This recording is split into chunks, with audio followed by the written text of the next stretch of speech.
Hello, हाय, नमस्कार विद्यार्थियों। मैं अनुप्रिया आप सबका दोबारा स्वागत करती हूँ मेरे YouTube चैनल पे जिसका नाम है स्टडी विद अनुप्रिया। जैसा कि लास्ट वीडियो जो कि इंट्रोडक्टरी वीडियो थी उसमें हमने बात की थी कि कैसे हम इस जर्नी को आगे बढ़ाएंगे, कैसे ये आपके बोर्ड्स के लिए वैल्यू एडिशन होगा या फिर अगर हम 11th क्लास की कोई वीडियो लेके आएंगे तो उनके लिए कैसे बेनिफिशियल होगा, कैसे हम इस जर्नी में आगे बढ़ेंगे और क्या क्या आपको इससे बेनिफिट मिलेंगे। हमने इसकी बात उसमें की थी, लेकिन अगर आपने वो चीजें नहीं देखी है तो आप प्लीज मेरे वीडियो पे जाइए और इन चीजों को देख लीजिए। ओके, तो इस जर्नी में हम आगे बढ़ने के लिए आज ये हमारा फर्स्ट स्टेप है।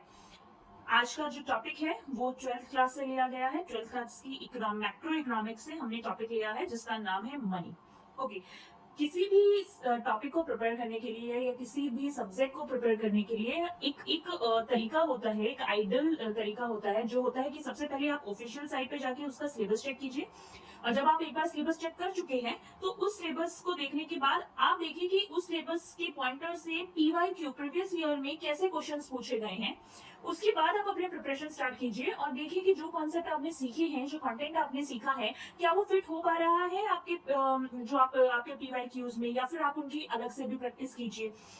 ये गाइडल प्रोसेस होता है। लेकिन आपके लिए ये सारी मेहनत मैंने कट डाउन कर दी है, ये सारी मेहनत मैंने अपने आप कर ली है। मैं आपको पका पकाया कंटेंट देने वाली हूँ जिसमें मैं आपके साथ सिलेबस भी दूंगी, सिलेबस के अकॉर्डिंग और पीवाईक्यू भी मैंने एनालाइज कर लिए हैं, मैं आपको वो भी दूंगी और उससे रेलिवेंट कंटेंट भी हमने कलेक्ट कर लिया है। और हम आने वाले टाइम में इसी तरीके से आगे बढ़ते रहेंगे ताकि आपके बोर्ड्स में मार्क्स अच्छे हो सके, इंप्रूव कर सके, जितना आपने सोचा है उससे ज्यादा हम स्कोर कर सके। ओके, सो आगे बढ़ने से पहले अगर आप मेरे चैनल पर नए हैं तो प्लीज सब्सक्राइब कर दीजिए और अगर आप ऑलरेडी जुड़ चुके हैं तो इस वीडियो को शेयर कीजिए, लाइक कीजिए, ताकि जितने भी स्टूडेंट्स हैं जिनको जरूरत है उन तक ये वीडियो पहुंच पाए। ओके, सो आज का टॉपिक है मनी एंड बैंकिंग। ओके, आपके जो सिलेबस में सीबीएसई ने दे रखा है वो मनी और बैंकिंग दोनों एक साथ दे रखा है, लेकिन मैंने फॉर कन्वीनियंस उसको अलग अलग कर लिया है। आज हम सिर्फ बात करेंगे केवल मनी की। Okay,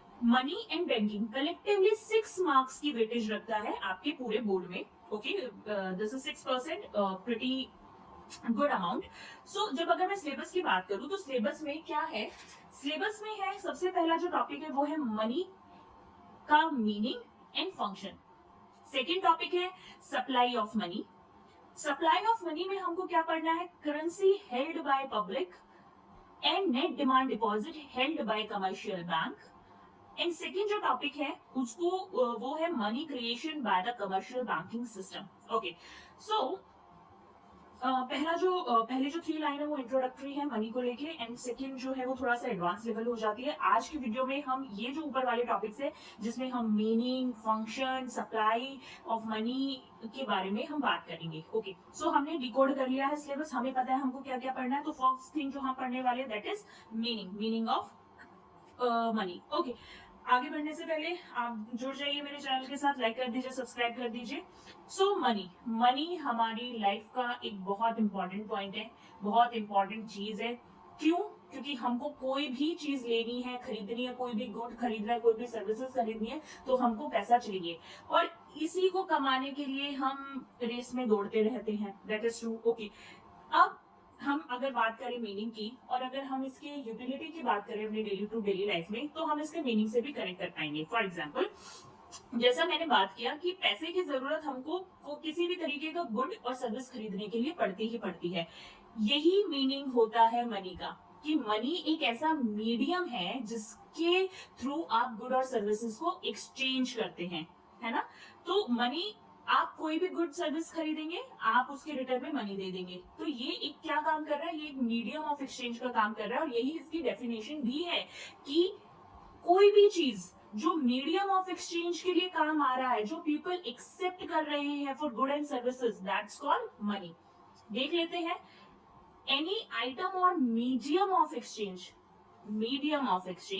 that is accepted by people for the payment of good and services, यानी कोई भी मीडियम ऑफ एक्सचेंज जिसे लोग एक्सेप्ट कर रहे हैं गुड और सर्विस के लिए, उनके एक्सचेंज में।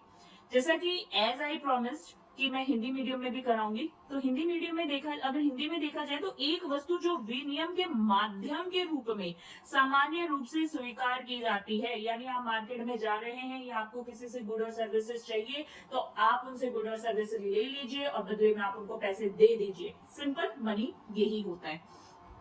ओके, लेकिन क्या मनी हमेशा से हमारे साथ है? क्या मनी का इस्तेमाल जो आज हम नोट देखते हैं, आई होप आप सब ने नोट देखे हैं, उनको खर्च भी करते हैं, तो जो भी आपने नोट देखे क्या हमेशा से हमारे साथ थे? शायद नहीं थे। तो क्या जब मनी का कॉन्सेप्ट अगर हमारे साथ हमेशा से नहीं है, तो क्या बिफोर मनी हम कुछ नहीं करते थे? क्या हम कोई गुड और सर्विस एक्सचेंज नहीं करते थे? और मनी आया कैसे मार्केट में? हुआ क्या जो मनी की जरूरत पड़ी हमको? इन सब को हम आगे पढ़ेंगे। ओके, ऐसा नहीं है कि मनी हमारे साथ पहले से था।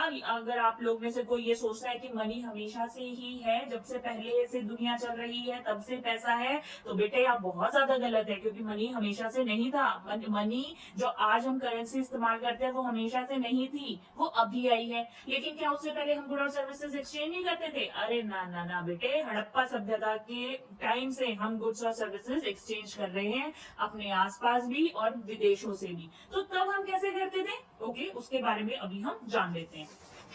सो जो मनी है वो कैसे हुआ, क्या होता था कि बिफोर मनी हम क्या होता था, जब हमारे पास मनी नहीं था तो लोग क्या करते थे, आपस में गुड्स के बदले गुड्स को एक्सचेंज कर लेते थे। आज भी कहीं, अभी तक भी बहुत जगहों पर ये प्रचलन था और आज भी मे भी कहीं होगा, कि क्या होता था कि बिफोर मनी जब हमें किसी से गुड खरीदने होते थे या कोई सर्विसेज लेनी होती थी, तो हम उन्हें बदले में गुड और सर्विसेज ही प्रोवाइड कर देते। फॉर एग्जाम्पल, छोटे गांव की बात एक एग्जाम्पल ले लेते हैं। एक वेद, कोई बीमार हो गया, वेद जी को बुलाया गया, तो वेद को देने के लिए उस टाइम पे पैसे नहीं है, तो हम उनको कुछ सामान दे देते हैं। ठीक है, ऐसे ही अगर हम दुकान पे कोई सामान लेने गए और अगर हमारे पास पैसा नहीं है, जब करेंसी इंट्रोड्यूस नहीं हुई है वर्ल्ड में, तो हमारे पास जो चीजें हैं हम उनको दे देते थे। और यही प्रक्रिया जब से भारत में सभ्यता आई है, जिसको हम हड़प्पा सभ्यता के नाम से जानते हैं, तब से ये चलन चला आ रहा था, तब तक जब तक कोई मेटेलिक करेंसी का नाम नहीं आया था।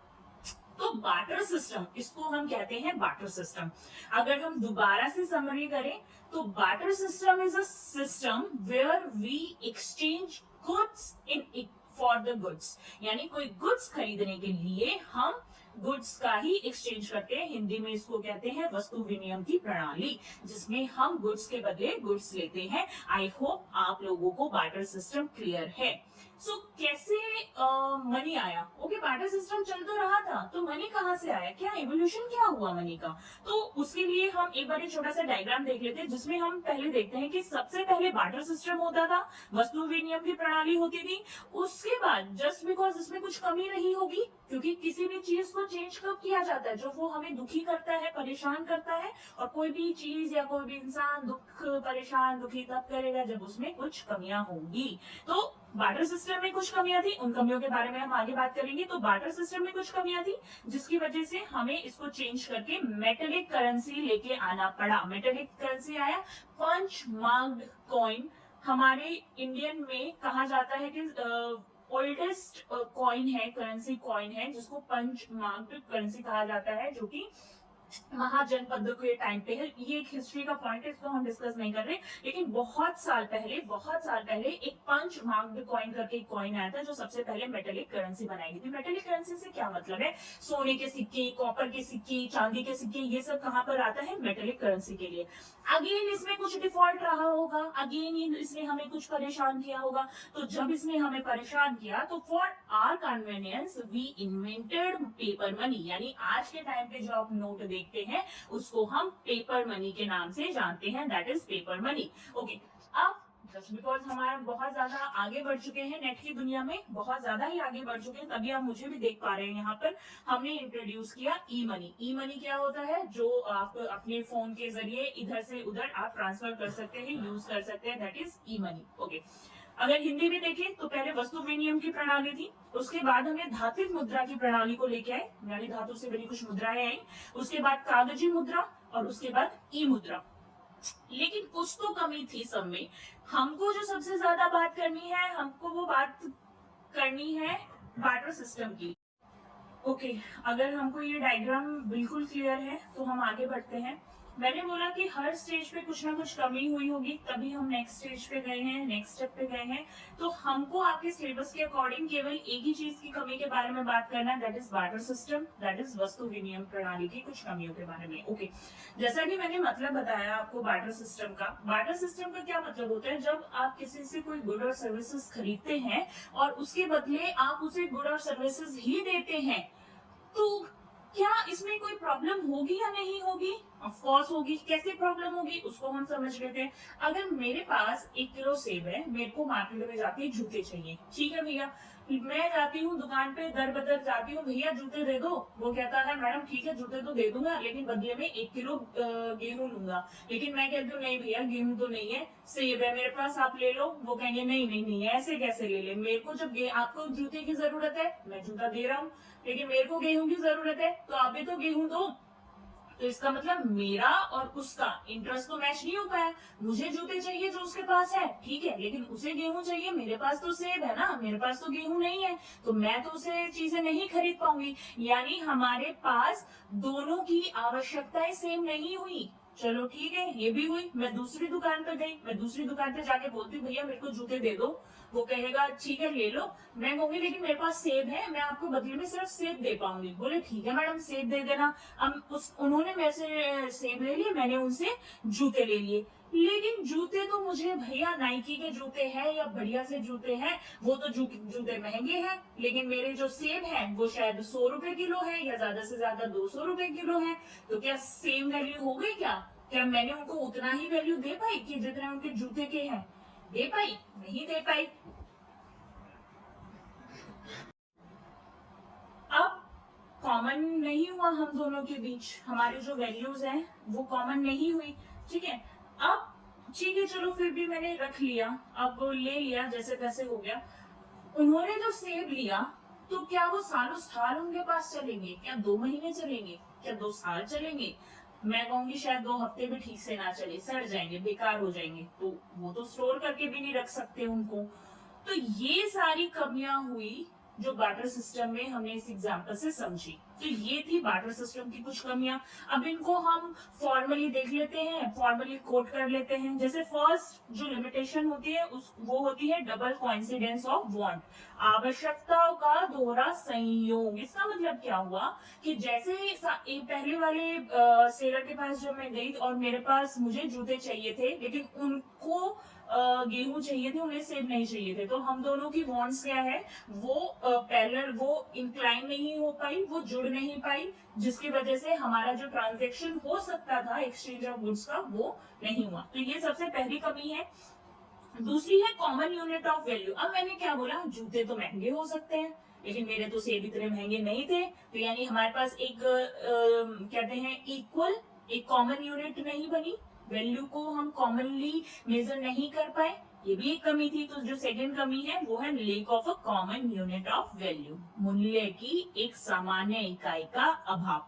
नेक्स्ट है difficulty of future payment. For example अगर मेरे पास आज सेब है, लेकिन जूते वाले भैया कहते हैं कि भैया मैडम आज तो नहीं, 2 दिन बाद कर देना पैसे, या फिर मेरे को जब जरूरत होगी मैं तब ले लूंगा। क्या वो सेब हमेशा मेरे पास रहेंगे? नहीं रह पाएंगे, शायद मैं फ्यूचर में उनकी पेमेंट नहीं कर पाऊंगी, ठीक है। तो that is third difficulty, that is difficulty of future payment, भविष्य के लिए किए जाने वाले भुगतान। नेक्स्ट क्या है, difficulty of storage of value and transfer of value. अब जैसा कि मैंने बोला कि वो जो जिन्होंने मेरे से सेव लिया है शायद वो भैया स्टोर ना कर पाए, तो जब वो मनी, जो वो इस वेल्थ को स्टोर, मतलब जो वो अगर उन्होंने जो कमाया उसको स्टोर नहीं कर पाएंगे, तो यानी वो वेल्थ स्टोर नहीं कर पा रहे अपनी। जो वो आज काम कर रहे हैं वो आज ही इस्तेमाल होके आज ही खत्म हो जाएगा, कल के लिए अगेन उनको स्ट्रगल करना पड़ेगा। हमको बात ये समझ आ रही है? ठीक है। तो ये कुछ 4 डिफिकल्टीज थी बार्टर सिस्टम की, जिसको हमको हटाना था, जिसकी वजह से हम बहुत सारी चीजों में पीछे हो रहे थे। ऐसी सिचुएशन में मनी का इन्वेंशन होता है, एक कॉमन यूनिट ऑफ मनी हमको लानी पड़ी मार्केट में। ओके, लेकिन हमें इन कमियों को मैंने बोला कि इन कमियों को ठीक करने के लिए हमने इकोनॉमी में क्या किया, मनी को इन्वेंट किया। लेकिन कैसे कैसे मनी इन चीजों को ओवरकम करेगा, इन डिफिकल्टीज को ओवरकम करेगा, अब ये भी तो बात कर लेते हैं। अब जब हम आगे मनी के फंक्शंस की बात करेंगे तो आप इस चीज को और बेहतरीन रूप से समझ पाएंगे। लेकिन मैं एक छोटा सा आपको रिव्यू एक व्यू दे देती हूँ कि कैसे हम इसको कर पाएंगे। जैसे फर्स्ट थी डबल कॉइंसिडेंस ऑफ वांट। सबसे पहली प्रॉब्लम ये थी, अगर मेरे पास मनी होगी, अगर वो सामने वाला उसको एक्सेप्ट करेगा, तो जरूरत ही नहीं ना कि मेरे पास गेहूं है, सेब है, क्या है, क्या है, इन चीजों की जरूरत ही नहीं। मेरे को चीज चाहिए, बदले में मैं आपको पैसा दे दूंगी, पैसे की आपको भी जरूरत है, आप उस चीज को एक्सेप्ट कर रहे हैं। अब आपको ये चीज ढूंढने की जरूरत नहीं है कि मेरे को अगर जूते चाहिए और बदले में अगर मैं सेब ढूंढ दे पाऊं, मैं ऐसा ही कोई बायर या सेलर ढूंढूंगी, ऐसा तो इंपॉर्टेंट नहीं है। अब आप जिससे चाहे खरीद सकते हैं और आप बदले में उसको एक्सचेंज में मनी दे सकते हैं, सामने वाला भी मनी को क्या करेगा, एक्सेप्ट करेगा। नेक्स्ट है कॉमन यूनिट ऑफ वैल्यू। अब वैल्यू, हम चीजों की वैल्यू कैसे करते हैं, हम चीजों की वैल्यू अमाउंट में करते हैं, दाम में करते हैं। तो दाम हम उस हिसाब से उनको पैसा दे देंगे, हमने उसको एसोसिएट कर दिया मनी से। अब अगर उन्होंने उनकी अगर वैल्यू, फॉर एग्जांपल उनके जूतों की वैल्यू 5-6 हजार है, तो मैं 5-6 हजार वाला मनी दे दूंगी, 5-6 हजार की इक्विवेलेंट में मनी दे दूंगी उनको। तो एक क्या हो जाएगा, कॉमन मेजर भी हो जाएगा। अब भविष्य में भी भुगतान किया जा सकता है। स्टिल अब इसको लोग क्या करेंगे, स्टोर कर सकते हैं। पैसा तो नहीं सड़ने वाला ना, पैसा तो स्टोर करते हैं, यही तो करना है, यही इसीलिए तो कमा रहे हैं, ताकि स्टोर कर सके, ताकि वेल्थ क्रिएट कर सके। ठीक है, तो ये वैसे हम आगे बात करेंगे, बट मैंने इसको एक व्यू दे दिया। आई होप यहाँ तक हम लोग सब साथ हैं, यहाँ तक हम सबको समझ आया है, जिसमें हमने बात की है किसकी, मनी की मीनिंग की, हमने बात की है मनी के मीनिंग की, और हमने बात की है कि बिफोर मनी क्या होता था। उसके बाद हमने बात की है कि कैसे मनी का इवोल्यूशन हुआ, कैसे हम बार्टर सिस्टम से मेटेलिक करेंसी पे आए, कैसे पेपर मनी पे आए, और कैसे ई मनी पे आए। उसके बाद हमने बार्टर सिस्टम की कुछ कमियों के बारे में बात की। आई होप आपको ये चारों कमियां समझ आई होगी। और हमने ये भी बात की, थोड़ी सी, ज्यादा नहीं, थोड़ी सी हमने ये भी बात की कि मनी इन चीजों को कैसे ओवरकम करता है। सो नेक्स्ट जो टॉपिक है आपके सिलेबस के according, that is function of money. Money कौन से कार्य करता है, मुद्रा के कार्य क्या है। तो मुद्रा के जो कार्य है उनको हम दो कैटेगरी में डिवाइड कर सकते हैं। पहला है प्राथमिक कार्य, दूसरा है सेकेंडरी या सहायक कार्य। प्राइमरी कार्य जो इसके करने का मेन काम है, जो मेन है, और सेकेंडरी और सहायक काम जो है, जो वो कर सकता है इसके साथ साथ। फॉर एग्जाम्पल पेन का जो प्राइमरी, मेरे पास पेन है, इस पेन का प्राइमरी जो फंक्शन है दैट इज राइटिंग। उसके अलावा आप इसको कहीं पर भी पेन फाइटिंग में, या फिर इसको लेट्स से मतलब किसी भी चीज, अदर थिंग्स के लिए आप इसको इस्तेमाल कर सकते हैं। मेरे पास एक आइडिया सिर्फ पेन फाइटिंग का आया, क्योंकि मे बी आप वो बहुत करते होंगे, इसलिए प्राइमरी फंक्शन जो मेन कार्य होता है, ठीक है, जो मेन काम करेगा, प्राथमिक कार्य, और देन है सेकेंडरी कार्य, यानी उसके साथ साथ ये काम भी कर सकता है, दैट इज उसके साथ साथ ये भी काम कर सकता है। अब ये कौन से होते हैं, हम उसके बारे में बात कर लेते हैं। ओके, ठीक है, हमारे पास there is a list of function performed by the money. Okay. So first is medium of exchange. The first function is medium of exchange. Medium of exchange. Okay. जैसा कि डेफिनेशन में भी हम लोगों ने बात की थी कि ओके, जो आपको इस साइड दिखाई दे रहे हैं, लेफ्ट हैंड की साइड, ये प्राइमरी फंक्शन है मुद्रा के, और जो आपको ये राइट हैंड साइड नजर आ रहे हैं, तीन फंक्शन, ये सेकेंडरी फंक्शन है मुद्रा के। ओके, जैसा कि हमने डेफिनेशन में भी बात की थी कि medium of exchange, medium of exchange, हमने डेफिनेशन बात की थी कि मनी को हम किस लिए इस्तेमाल करते हैं, फॉर मीडियम ऑफ एक्सचेंज। जो मेन हमारा कारण था मनी को इन्वेंट करने का, वो ये था ताकि हम मीडियम उसको एक्सचेंज कर सके, हम गुड और सर्विस के बदले हम उसको एक्सचेंज कर सके। और जो बार्टर सिस्टम की सबसे पहली समस्या थी कि लोगों का जो वांट है वो सेम नहीं हो पा रहा था, डबल कोइंसिडेंस ऑफ वांट हो रहा था, दोहरा संयोग बन रहा था, आवश्यकताओं का दोहरा संयोग बन रहा था। उसको ओवरकम कर सके, मनी को आप गुड और सर्विसेज खरीदने के लिए इस्तेमाल कर सकते हैं। आप किसी से गुड और सर्विसेज ले सकते हैं और बदले में आप उसको मनी दे सकते हैं। ये सबसे पहला कार्य है मुद्रा का। इसको आप कैसे फ्रेम करेंगे, इसको हम फ्रेम करेंगे कि मीडियम ऑफ एक्सचेंज एक प्राइमरी फंक्शन है मनी का। इसमें आप क्या करते हैं, इसमें आप मीडियम ऑफ एक्सचेंज के रूप में मनी को इस्तेमाल करते हैं। आप गुड और सर्विसेज लेते हैं और आप मीडियम उसको मनी को उसके लिए यूज करते हैं। अब ये कैसे बार्टर सिस्टम की एक प्रॉब्लम को सॉल्व कर रहा है कि बार्टर सिस्टम में आवश्यकताओं का दोहरा संयोग होता था, डबल कोइंसिडेंस ऑफ वांट होता था, जिसमें दो वांट्स मैच नहीं हो पाती थी, जिसकी वजह से ट्रांजैक्शंस नहीं हो पाते थे। इसकी वजह से ये बार्टर सिस्टम की इस प्रॉब्लम को भी सॉल्व कर सकता है। इसमें हम एक थर्ड पॉइंट ऑफ व्यू भी निकाल सकते हैं कि इसका सिग्निफिकेंस क्या है, वाई, क्या सिग्निफिकेंस क्या है, वाई इंपॉर्टेंट, क्यों इंपॉर्टेंट हुआ, इससे क्या फर्क पड़ा। इससे किसी भी देश में जीडीपी की ग्रोथ हुई, क्योंकि जब आपका ट्रांजैक्शन, आपके एक्सचेंज स्मूथ हो गए हैं, यानी अब आप कोई भी चीज ले सकते हैं और आप उसके बदले में पैसा दे सकते हैं, तो क्या मार्केट में प्रोडक्शन होगा ज्यादा, क्या ज्यादा गुड्स अवेलेबल हो पाएंगे, क्या आप उनको ज्यादा गुड्स खरीद पाएंगे। हाँ जी, बिल्कुल खरीद पाएंगे। हमने यही तो जाना है कि जब लोग खरीद पा रहे हैं, एक स्मूथ ट्रांजैक्शन हो रहा है, तो लोग ज्यादा चीजें खरीदेंगे और ज्यादा चीजों का प्रोडक्शन होगा, और जिसकी वजह से किसी भी स्टेट की, किसी भी कंट्री की जीडीपी क्या होगी, ग्रो होगी। क्या इसमें हम तीनों पॉइंट से क्लियर है कि मीडियम ऑफ एक्सचेंज क्या होता है, कैसे ये बार्टर सिस्टम को सॉल्व करता है और इसका सिग्निफिकेंस क्या है? क्या हम इन तीनों पॉइंट्स में क्लियर है? जी, चलिए, अगर हम यहां तक साथ हैं तो हम आगे बढ़ते हैं। यदि हम यहां तक साथ नहीं है तो आप प्लीज थोड़ा सा रिवाइंड कर लीजिए वीडियो और दोबारा से समझ लीजिए। नेक्स्ट है unit of value. Unit of value का क्या मतलब हुआ कि अब हमको मेजर करने के लिए इजी हो गया, अब हम मेजर कर पा रहे हैं चीजों को, है ना। अब मुझे पता है ये जूते का दाम 5,000 है, तो मैं 5,000 मेजर कर पा रही हूं उसे। अगर ऐसा नहीं होता तो कैसे मेजर किया जाता, कोई तो कॉमन यूनिट थी ही नहीं। अब मैं अगर सेब बेचने जा रही हूँ तो मुझे पता है 1 किलो सेब की कीमत जितने भी है, मैं बिल्कुल अवेयर नहीं हूँ कितना है, लेकिन स्टिल अगर जैसे 100 रुपए है तो 100 रुपए है कीमत, ठीक है। तो मुझे पता है कि मेरे पास एक यूनिट है वैल्यू की। मैं चीजों को, जो गुड्स बिक रहे हैं, जो सर्विसेज बिक रही है, उनको वैल्यू कर पा रही हूँ। अब बार्टर सिस्टम में क्या कमी थी, बार्टर सिस्टम वैल्यू नहीं कर पा रहा था। हमें बस इतना पता था कि 2 जोड़ी जूते के बदले 1 किलो सेब ले लिया, 5 किलो सेब ले लिया, वो कोई कॉमन नहीं था, उसमें आप वैल्यू नहीं कर पा रहे थे कि उस जूते का क्या दाम है या उस सेब का दाम है, आप यहाँ वैल्यू नहीं कर पा रहे थे। There was lack of value. और उसको कैसे ओवरकम किया गया मनी में, मनी एक कॉमन वैल्यू आ गई, कॉमन यूनिट आ गई। जैसे लंबाई का कोई भी यूनिट क्या होता है, मीटर, सेंटीमीटर, किलोमीटर, ऐसे ही मनी किसी भी चीज का इकोनॉमिकली दाम जानने के लिए, उसको मेजर करने के लिए हमारे पास एक कॉमन यूनिट आ गई, दैट इज मनी। ओके, अब ये कैसे सिग्निफिकेंट है, क्या हो रहा होगा इससे, इससे ये हो रहा होगा, अगेन इससे किसी भी कोई भी ट्रांजेक्शन इजी हो पाएगा, आप चीजों को वैल्यूएट कर पाएंगे, आप उस हिसाब से अपना बिजनेस ग्रो कर पाएंगे या आप ज्यादा चीजें बेच पाएंगे। अल्टीमेटली ये भी क्या इंक्रीज करेगा, आप किसी भी देश की ग्रोथ को इंक्रीज करेगा। ये क्या करेगा, किसी भी देश की ग्रोथ को ये भी इंक्रीज करेगा।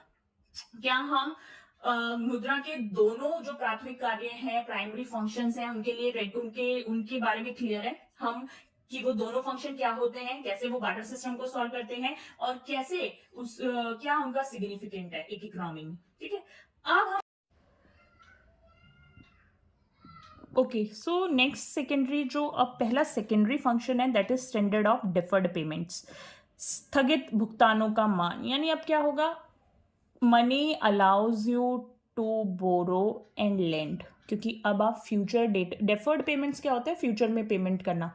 अब आप उधारी दे भी सकते हैं और उधारी ले भी सकते हैं, जो कि मे बी बार्टर सिस्टम में where you are exchanging goods और where you were using good as a mean of exchange, there इसकी पॉसिबिलिटी बहुत कम हो जाती है, ऐसा पॉसिबल नहीं रहता है। But when you have money तो आप ये चीज कर सकते हैं कि आप लेंडिंग भी कर सकते हैं और बोरोइंग्स भी कर सकते हैं, ठीक है। अब इसका सिग्निफिकेंस क्या होगा, इसका सिग्निफिकेंस ये है, ये मार्केट में फाइनेंस को जन्म देता है। अब लोग उधारी ले पा रहे हैं, लोग शायद लोन लेके असेट क्रिएट कर पा रहे हैं। जो फाइनेंस होता है, जहाँ पे लोग उधारी लेते हैं, देते हैं ब्याज पर, वो लोग कर पा रहे हैं बिकॉज ऑफ मनी। नेक्स्ट जो सेकेंडरी फंक्शन होता है मनी का, वो है store of value. Store of value का क्या मतलब हुआ कि अब आप अपनी सेविंग कर सकते हो। मैंने एग्जांपल लिया था कि मैंने सेब दिया है जूते वाले को। अब जूते वाले भैया कितने दिन सेब रखेंगे, 2 साल रख पाएंगे? नहीं रख पाएंगे। 2 महीने? ना ना ना, 2 हफ्ते भी मुश्किल से रख पाएंगे। लेकिन जब आपके पास मनी है तो आप वैल्यू स्टोरी करेंगे, आप स्टोर कर पाएंगे, आपकी सेविंग्स हो पाएंगी, है ना। यानी अब इसका सिग्निफिकेंट क्या हुआ कि अब आपकी सेविंग्स हो रही है, और किसी भी इकोनॉमी में सेविंग्स ही इन्वेस्टमेंट बनती है।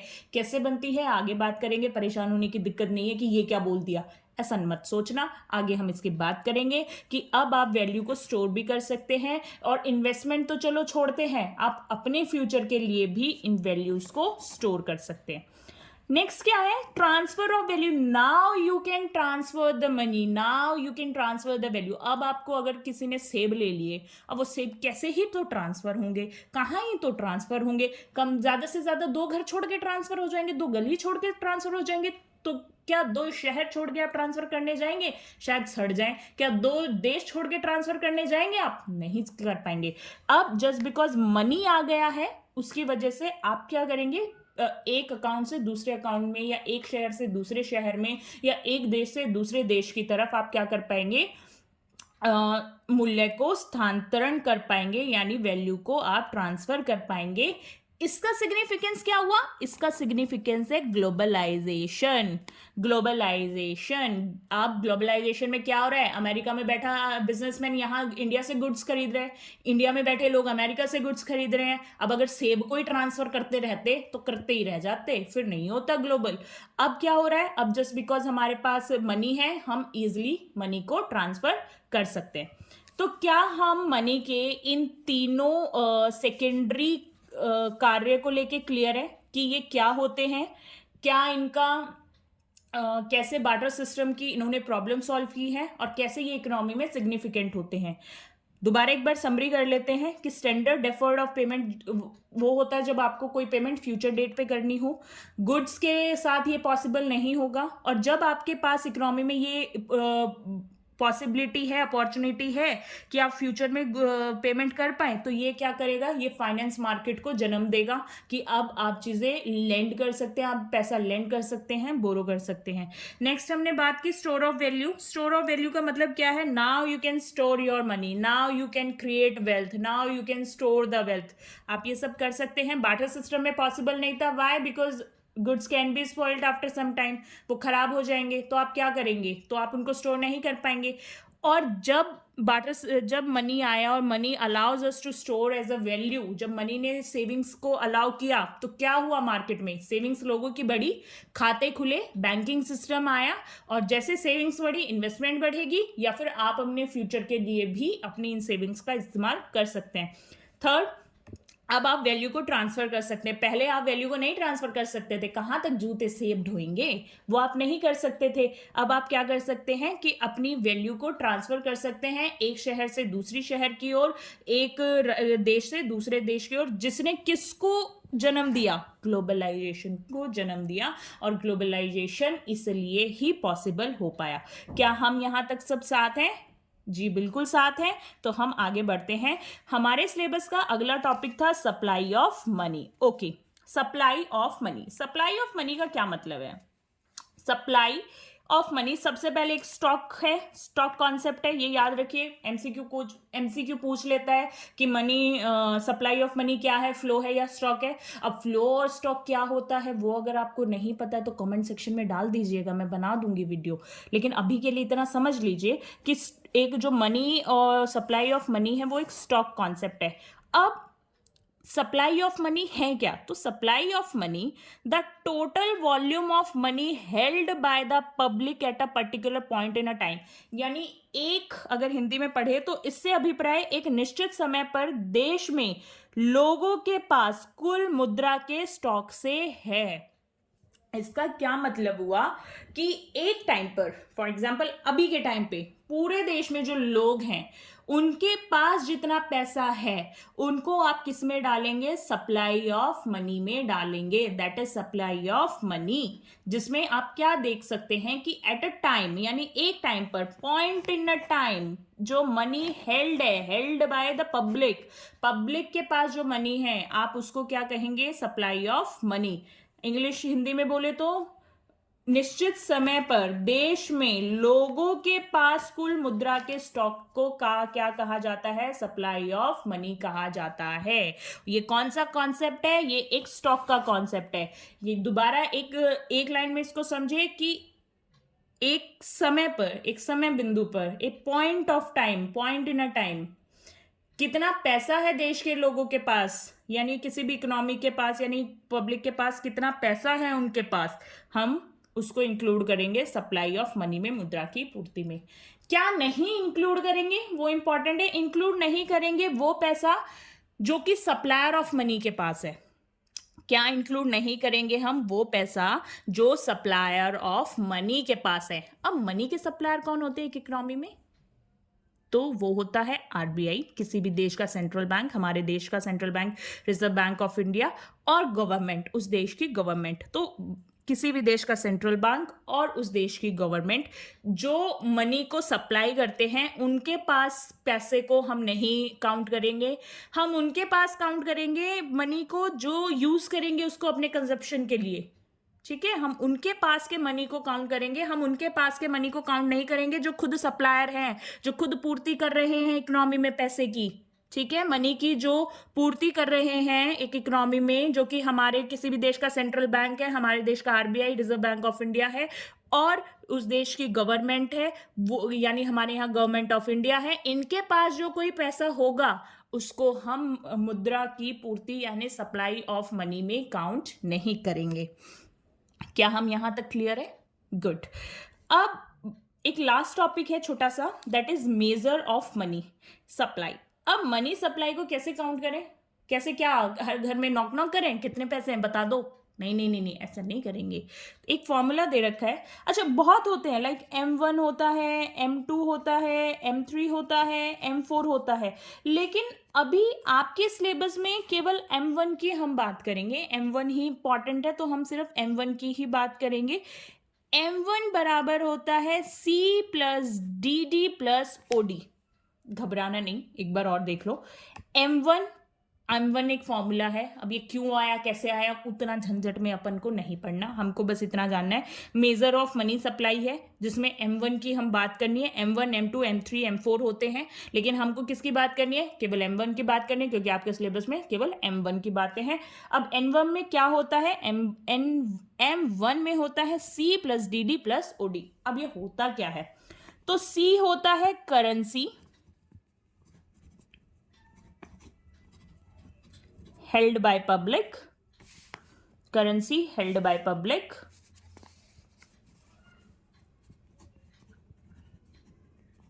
DD होता है demand draft, demand deposit, sorry demand deposit, OD होता है other deposits, that is other deposit. ऐसा नहीं लग रहा कि ये कहीं सुना सुना है? सुना सुना लग रहा है क्या? लग रहा है, मुझे भी लग रहा है। देख लेते कहाँ सुना है। तो ये हमने सुना था जब हमने सिलेबस की बात की थी। हमने जब सिलेबस की बात की थी तो हमने करेंसी वर्ड का इस्तेमाल किया था, हमने डिमांड डिपॉजिट का बात किया था, इसलिए इसके ये मनी सप्लाई की तो बात की कि इसने साथ में कंपोनेंट भी दे दिए, और इसी कंपोनेंट से हमें पता लगा कि सिलेबस में केवल M1 की बात ही हो रही है, सिलेबस में और कुछ नहीं चाहिए उन्हें। ठीक है, हमको ऐसे पता लगा कि इसमें सिर्फ M1 की बात हो रही है। तो currency held by the public, यानी इस टाइम पे, यानी पॉइंट ऑफ टाइम पे लोगों के पास कितना करेंसी है, that is currency held by public, यानी C। DD होता है डिमांड डिपॉजिट, यानी वो डिपॉजिट कमर्शियल बैंक के पास जिसको आप डिमांड कर सकते हैं, जिसको आप चेक के थ्रू या आप विड्रॉ कर सकते हैं। यानी सेविंग अकाउंट्स में पैसा पड़ा रहता है ना, जाते हैं चेक देते हैं या पर्चा भरते हैं और वो पैसे दे देता है, यानी आपने डिमांड की, उसने पैसा दे दिया आपको। तो ये होता है डिमांड डिपॉजिट जो हमारे सेविंग अकाउंट्स में पड़ा रहता है। और अदर डिपॉजिट्स की हम बात करते हैं तो अदर डिपॉजिट्स जो बैंक्स के पास या फिर लेट्स से कमर्शियल बैंक या सेंट्रल बैंक के पास अदर डिपॉजिट्स, अदर इंस्टीट्यूट्स के डिपॉजिट्स पड़े होते हैं। क्योंकि देश में, मैंने क्या बोला, गवर्नमेंट और आरबीआई तो हटाना है, और भी तो इंस्टीट्यूट होंगे, उनका भी तो कुछ पैसा पड़ा होगा, उसमें हम डालेंगे अदर डिपॉजिट्स। आई होप हम यहाँ तक क्लियर है कि मेजर ऑफ मनी में हमने सिर्फ M1 की बात की है, होते हैं M4 तक है, M1, M2, M3, M4, लेकिन हमने किसकी बात की है? M1 की। क्यों? क्योंकि हमारे सिलेबस में M1 ही दे रखा है। M1 के कंपोनेंट्स क्या है? C plus DD plus OD। सी क्या होता है? करेंसी हेल्ड बाय पब्लिक, यानी लोगों के पास कितनी मुद्रा है। डीडी यानी डिमांड डिपॉजिट्स यानी लोगों के बैंक में कितना पड़ा हुआ है। अदर डिपॉजिट यानी अदर इंस्टीट्यूट्स का भी कितना पैसा है उस इकोनॉमी में। आई होप हम यहां तक सब साथ हैं और हमको सब कुछ क्लियर है।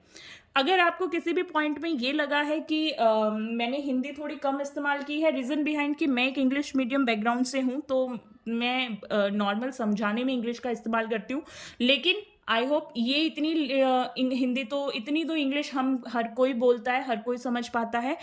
और जहाँ तक लिखने की बात है, कीवर्ड्स की बात है, जब मैं आंसर राइटिंग कराऊंगी अगले वीडियो में, तब आपकी सहूलियत के लिए मैंने हर चीज़ को हिंदी में लिखा हुआ है और आप इनको लिख सकते हैं अपने नोट्स के रूप में। और ये बहुत रनिंग नोट्स हैं, ये बहुत शॉर्ट नोट हैं।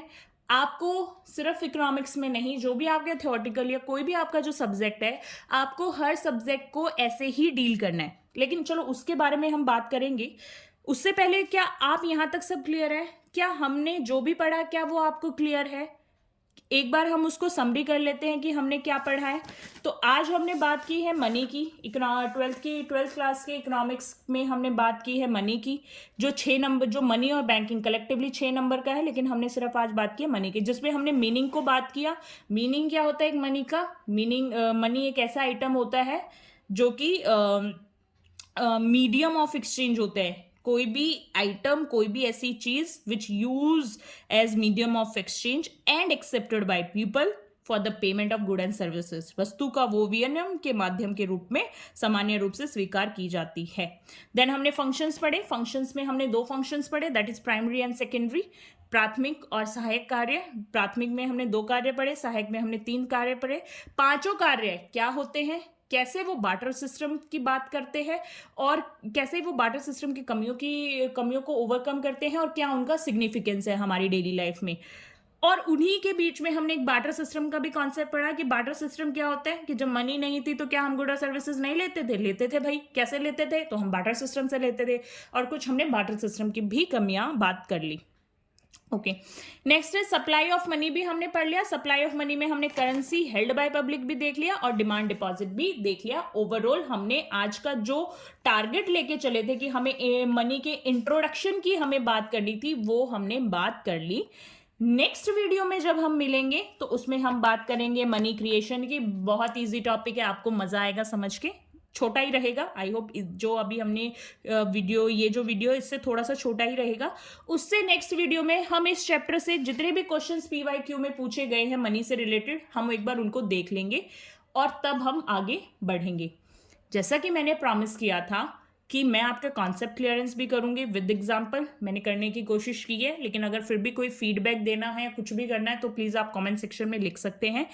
और मैं बात करूंगी इस चीज़ की कि मैंने यहाँ क्या करने की कोशिश की है कि आपको इस तरीके से पढ़ाने की कोशिश की है जो आपके सिलेबस में है और जो PYQ में पूछा जा सकता है। अब जैसा कि मैंने प्रॉमिस किया था कि कैसे मैं वैल्यू एडिशन करूंगी, मैं कैसे दूसरों से अलग पढ़ाऊंगी, वो होगा आंसर राइटिंग की कैसे उसको प्रेजेंट करना है, कैसे आप अच्छे मार्क्स ले सकते हैं, वो हम आने वाली वीडियोज़ में देखेंगे। तब तक के लिए आप प्लीज़ अभी मेरे चैनल के साथ जुड़ जाइए, अभी के अभी। आई होप आपको मजा आया होगा। जुड़ जाइए, जोड़ दीजिए लोगों को, लाइक कीजिए, सब्सक्राइब कीजिए और इस वीडियो को शेयर कीजिए एज मच एज पॉसिबल। हम अगली वीडियो में मिलते हैं, तब तक के लिए आप प्लीज इसको रिवाइज करके आइएगा। नेक्स्ट वीडियो में हम मनी क्रिएशन की बात करेंगे एंड देन नेक्स्ट वीडियो में हम क्वेश्चन आंसर्स की प्रैक्टिस करेंगे। टाइम बहुत कम बच गया है बोर्ड के लिए, अब टाइम मत वेस्ट करना, जितना जल्दी हो सके उतना जल्दी ग्रैब कर लो चीज़ों को और आगे बढ़ते रहो। हाँ, एक बीच में छोटा सा टॉपिक मैंने रनिंग नोट्स के बारे में बात की थी। आप अपने हर सब्जेक्ट के शॉर्ट नोट बना के रखना, कॉन्सेप्ट क्लियरेंस होता रहेगा, लेकिन कीवर्ड्स के साथ शॉर्ट नोट बना के रखना ताकि वो आपके रिवीजन में कैसे हो। अगर आप चाहते हो कि मैं किसी भी सब्जेक्ट के लिए आपको कैसे अच्छे नोट्स बन सकते हैं, अगर आपको वो जानना है तो प्लीज़ मुझे कमेंट सेक्शन में बता दीजिए। मैं एक सेपरेट वीडियो डाल दूंगी कि कैसे नोट्स बनाना है और मैं आपको वो चीज़ें बना दूंगी। मैं आपकी हर पॉसिबल वे में हेल्प करूंगी जिससे आप ज़्यादा से ज़्यादा मार्क्स ले पाएँ, ज़्यादा से ज़्यादा आप एग्ज़ाम में स्कोर कर पाए। मेरी तरफ से मैं अपनी पूरी कोशिश करूंगी आपको हेल्प करने के लिए। तब तक आप मेरे साथ जुड़े रहिए, बने रहिए और खाइए, पिए, खेलिए, मस्त रहिए, पढ़ाई कीजिए और हमारे साथ जुड़े रहिए। आपसे मिलते हैं नेक्स्ट वीडियो में। तब तक के लिए नमस्ते, खुश रहिए।